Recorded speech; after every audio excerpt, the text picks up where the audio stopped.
శుభకార్యాలకు పూజార్ల కోసం వెతుకుతున్నారా? పూజారీస్.com లో అతి తక్కువ ధరలకే పూజార్లను ముందే బుక్ చేసుకోండి. వెంటనే కాల్ చేయండి.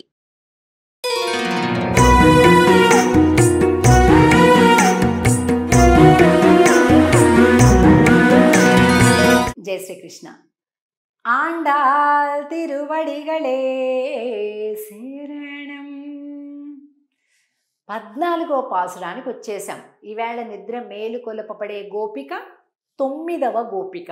ఇప్పటి వరకు 8 మంది అయిపోయారు. ఈవేళ 9వ గోపిక అనమాట. పాసురమేమో 14 అనమాట.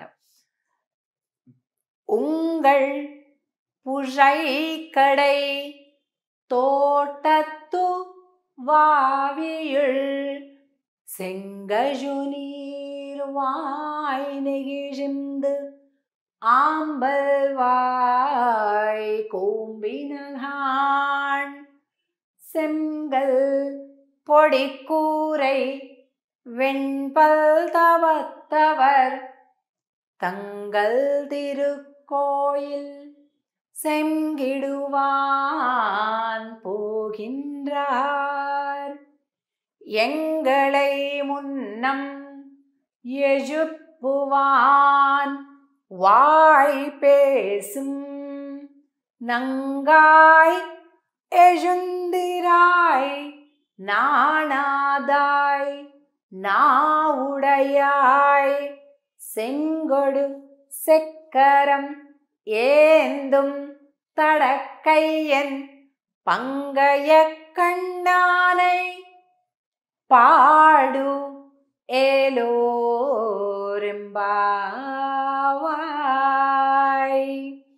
ఉంగళ్ పుజైక్కడై తోటత్తు వావేళి. ఈరోజు పాశ్రంలో నిద్ర మేలుకొల్పబడేటటువంటి గోపికకి ఏం చెప్తుందంట? అమ్మా, నీ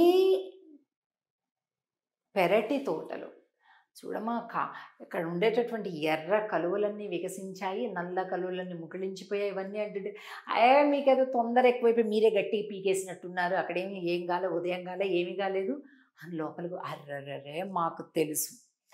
తెల్లగా సూర్యుడు ఉదయించేసి ఎండబడుతుంటే, ఎండబడటానికి వస్తున్నాడు, తెల్లటి రేఖలు, కాంతి రేఖలు వచ్చేస్తున్నాయి.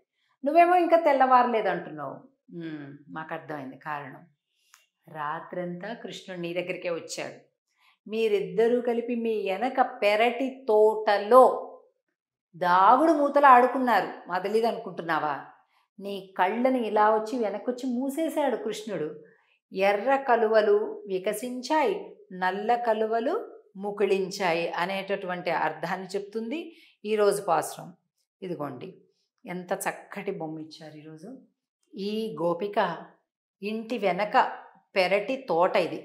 ఈ పెరటి తోటలో ఎర్ర కలువలన్నీ తెరుచుకున్నాయి, నల్ల కలువలన్నీ మూసుకున్నాయి. అంటే ఏంటి? ఎర్రటి కళ్ళు ఎవరివి? స్వామివి. నల్ల కలువలు అమ్మవి. సో ఆమె కళ్ళు ఆయన మూసేశాడు అనమాట. అందుకని ఇలా చెప్తున్నమాట. అమ్మా, పడుకున్నావు, మీరిద్దరు ఆడుకున్నారు కదా రాత్రంతా కూడా చక్కగా దాగుడు మూతలు అని. నీ ఇంటి వెనక పెరటి తోటలో దిగుడు బావిలో ఉన్నటువంటి ఎర్ర కలువలు, నల్ల కలువలు అంటూ మర్మగర్భంగా అనమాట. కావ్యాలలో ఇలాగే ఉంటుందండి. పైకి ఏదో చిన్న చిన్న కథలు, ఓ అమ్మ ఈ అమ్మ అని ఉంటుంది. కానీ దాని లోపల అంతరార్థం చూస్తే పెద్ద ఆత్మ జ్ఞానోపదేశాలన్నీ ఉంటాయన్నమాట. సో ఇలాగా మన పెద్దలు మనకిచ్చేవాళ్ళు.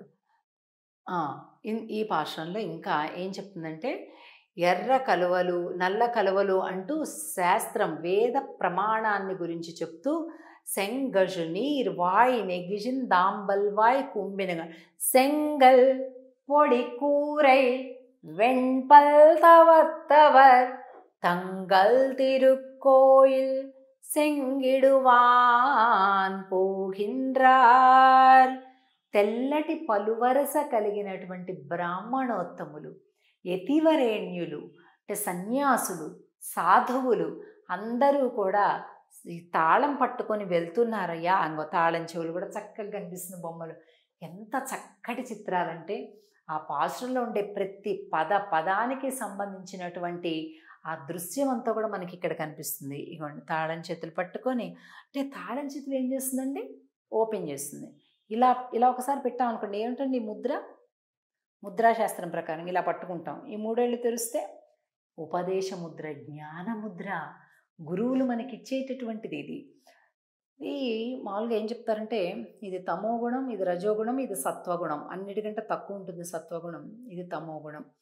ఇది జీవుడు, ఇది పరమాత్మ. జీవుడు కొద్దిగా వంగితే చాలు పరమాత్మ పట్టేసుకుంటాడు కదండి. సో ఇది తత్వబోధ అంటారనమాట, జ్ఞానబోధ. ఈ రకమైనటువంటి ఈ జ్ఞానబోధని ఆచార్యులు ఉపదేశిస్తారు. అమ్మా లేవాలి తొందరగా, సమయం అయిపోతుంది. అక్కడ అయ్యగారులందరూ గురువులందరూ కూడా సిద్ధంగా ఆలయాల్లో ఆరాధన కోసం వెళ్ళిపోతున్నారు, ఇంకా నువ్వు లేవడం లేదా అంటుందన్నమాట. తంగల్ తిరుక్కోయిల్ செங்கிடுவான் போகின்றார் எங்களை முன்னம் எழுப்புவாన్ వాయ్ పేసుం నంగాయ్. అంటే ఓ పరిపూర్ణురాలా, అమ్మా నువ్వేం చెప్పావు తెలుసా? నిన్న రాత్రి మనందరం కూడా కలుసుకొని తెల్లారుజామునే వెళ్దాము అని అనుకున్నప్పుడు నువ్వేం చెప్పావు గుర్తులేదా నీకు? ఏమన్నదట ఈ గోపిక? మీరందరూ ప్రశాంతంగా నిద్రపోండర్రా, నేనే వచ్చి నిద్రలేపుతాను మీ అందరిని అన్నదట. అలా అన్న ఆవిడ ఇంకా ఇప్పటికి 8 మంది గోపికలను నిద్రలేపినా ఇంకా ఈవిడ లేవలేదు. కొందరు అలాగే ఉంటారు కదండి, ఓ నేను వచ్చేసేస్తా ఇచ్చేసేస్తా అలా ఇలా అలా అనేస్తారు. అసలు నిజానికి ఆ పని దగ్గరికి వచ్చేసరికి ఎందుకు కాదు అంటే కొద్దిగా అలాంటి వర్గం వాళ్ళు కూడా ఉంటారు కదా.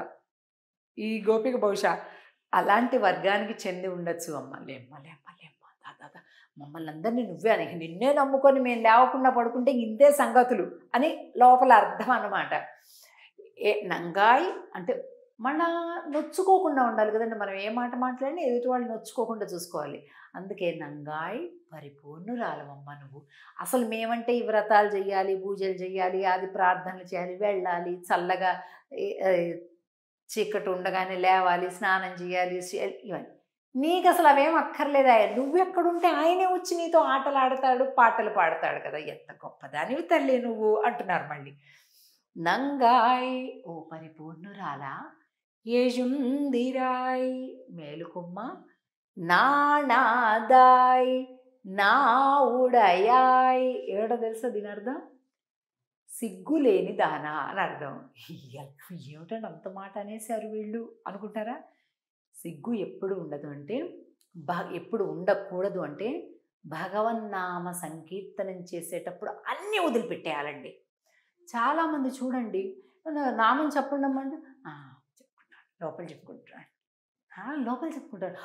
పైకి చెప్తేనే భగవంతుడికి వినిపిస్తుందండి, లోపల చెప్పినా కూడా ఆయనకి వినిపిస్తుంది. ఇలాంటి పిచ్చి పిచ్చి మాటలు మాట్లాడుతుంటారు. అసలు అలా కాదండి. నామం చెప్పాలి అంటే చాలు అసలు ఒళ్ళుపై మర్చిపోయి చెప్పాలన్నమాట. పక్క వీళ్ళు ఏమనుకుంటారో వాళ్ళు ఏమనుకుంటారో అదేంటో ఇదే అలా ఉండకూడదు. చక్కగా యథేచ్ఛగా నీ గొంతు ఎంత ఉంటే నాభి నుంచి శబ్దాన్ని తీసుకొచ్చేసి భగవన్నామం చెప్పాలండి. అలా మొహమాటపడి సిగ్గుపడితేనే పిల్లలకే అర్థం కాదు, ఇంట్లోనూ అర్థం కాదు, మనకే ఆనందం ఉండదు. ఒక్కసారి మొదట ఏకాంత ప్రదేశంలో నిలబడి చక్కగా హాయిగా బిగ్గరగా భగవన్నామం చెప్పండి, ఆ రుచి ఏంటో మీకు తెలుస్తుంది. అలాగా భగవత్ విషయంలో సిగ్గు లేకుండా, సిగ్గు పడకుండా ఉండేటటువంటి గోపిక అని అర్థం. செங்கட செக்கரம் ஏந்தும் தடக்கையன் పంగయ కన్నానై పాడ. శంఖ చక్రాలను చేతిలో ధరించినటువంటి పుండరీకాక్షిని పాడదాం తల్లి, రా తల్లి అని ప్రార్థిస్తున్నారు ఈరోజు గోపికని. రేపటితో సగం తిరుప్పావై పూర్తవుతుంది 15వ పాశురంతో. రేపు కలుద్దాం. ఆండాల్ తిరువడిగళే శరణం. జై శ్రీకృష్ణ.